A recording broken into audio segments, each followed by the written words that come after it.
Salutare, dragilor! Ce mai faceți? Ce mai nou la dumneavoastră? V-a trecut scărpiniciul de pe burtă? Unghiile le-ați tăiat? Astăzi nu vom vorbi despre ziua mondială a covrigului și nici despre lapte.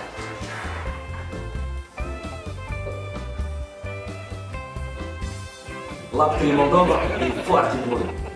Numai că lecțică e cam altă, dar merge.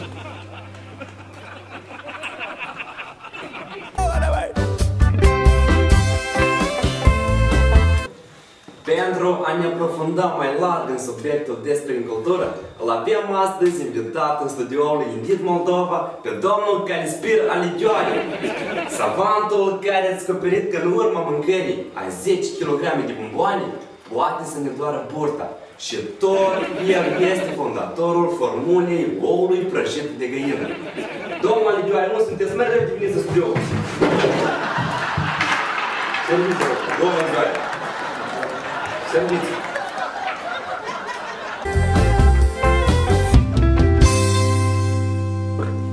Domnule Aligioare, din propria dumneavoastră experiență de viață, povestiți-ne, vă rog, cum are loc agricultura la moldoveni.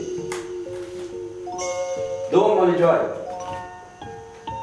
stimați telespectatori, pare mise, o să recurg la niște metode de violență.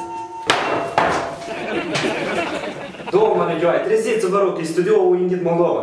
Aici era de noroc, ora 8. Domnule Aligioare, spuneți-vă, vă rog, ceva despre agricultură. Agricultură, domnule. Dacă nu înțelegeți asta. Agricultură. Măi, eu la început am vrut să spun că faci parte din rasa bovinilor. Dar m-am abținut. Atâta că în cultura moldovenă atunci când baba bate moșneagul, de atâta că el stă primul pe Facebook să joacă Farmville. Baba? Nu de tine, băi, de alta. Și acum să urmărim faza cu baba și moșneagul.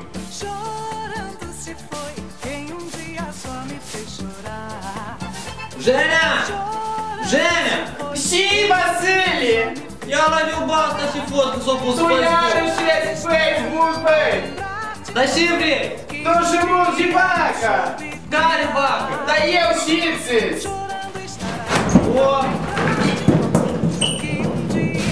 Pentru dumneavoastră a fost domnul Calispir Aligioare, care ne-a povestit foarte multe lucruri despre agricultura la moldoveni și foarte lucruri noi, interesante și utile.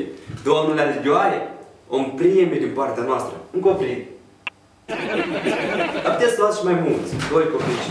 Domnul Aligioare, nu tot, domnul Aligioare!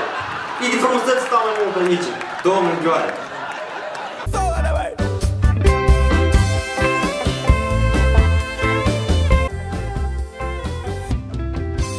Stimați telespectatori, chiar acum noi prelungim tema despre agricultură.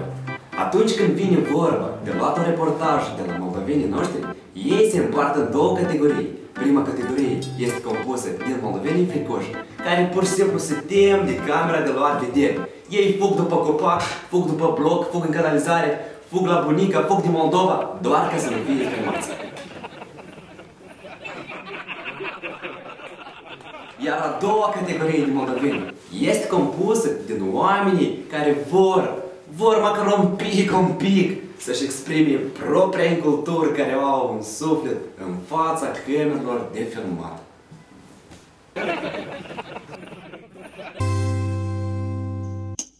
Bună ziua, doamnelor și domnilor! Mă numesc Zina și...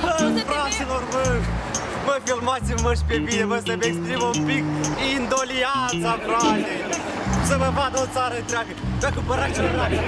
Bă, mi-a cumpărat după 10 ani de zile care am purtat cu ăștia, mi-a cumpărat ciorapi noi cu floare, bă. 10 ani am purtat, domnule. Bă, lasă, bă, să vă... Toată Moldova, bă, să vă vadă. Și vă plac? Vă aranjează? Da, măi, cum, doamnă, uite că au și floare pe ei. Nu, mă. Hai! Calitate superioară, doamne, lână de oaie curată. Bravo! Cei de la Frunze TV vă felicită și vă urează multă sănătate și ciorapi în viitor. Mulțumesc, mă. Aici, jurnal Frunze TV. Păi, ciorapi, bă, mi-a cumpărat. Vă spune la revedere și seară bună! Deseori la moldoveni, ingăltura apare atunci când tu mănânci înghețată și vrei, nu vrei, hârtia, o arunci jos, că doar așa îți pare că e mai frumos.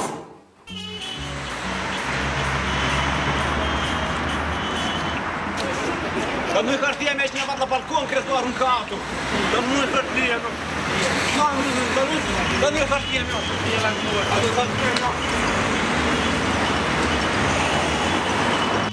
Sau un alt exemplu este atunci când tu vrei să arăți că ai 2 telefoane mobile. Unul cadonat de bunica la bunica când ai împlinit jumătate de an, iar altul găsit la piața centrală în urnă.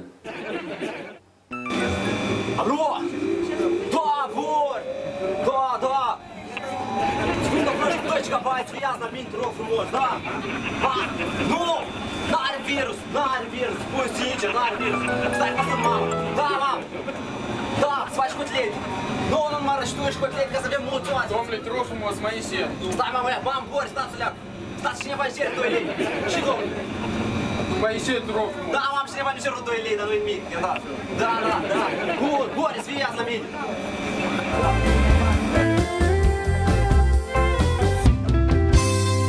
Dar în dragoste, dacă folosim cultura mai bine nici nu ne-am îndrăgostit. Sau avem șansa să rămânem cu ochii sparți sau cu dinții fărâmați.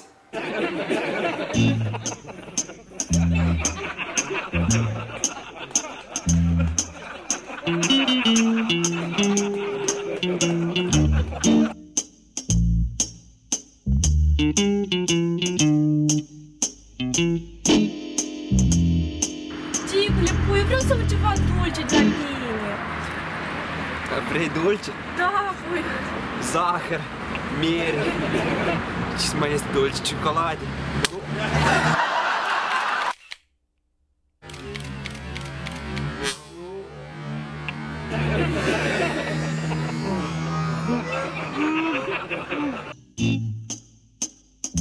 Ticule, Zaia, noi de atâta timp ne întâlnim, dar tu nu mi-ai făcut niciun cadou până acum.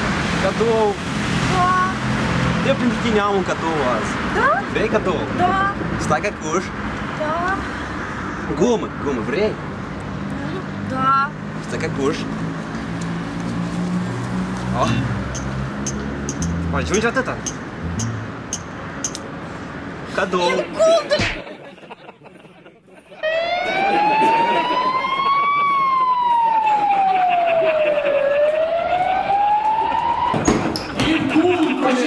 Ce m-am făcut și ce dacă m-am făcut afară cerești? Dragii noștri, noi, Indit Moldova, vă sugerăm, aveți grijă din care copac mâncați cerești, să nu nimereți cumva peste vecinul, aveți grijă cea mai importantă cravată, să fie aranjată cum trebuie, aveți grijă ce respirați, ce mâncați și cel mai important, aveți grijă de propria voastră cultură.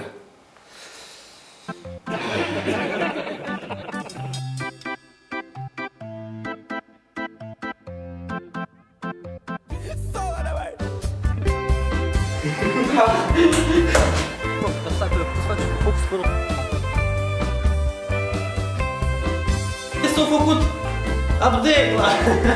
Ciocolade.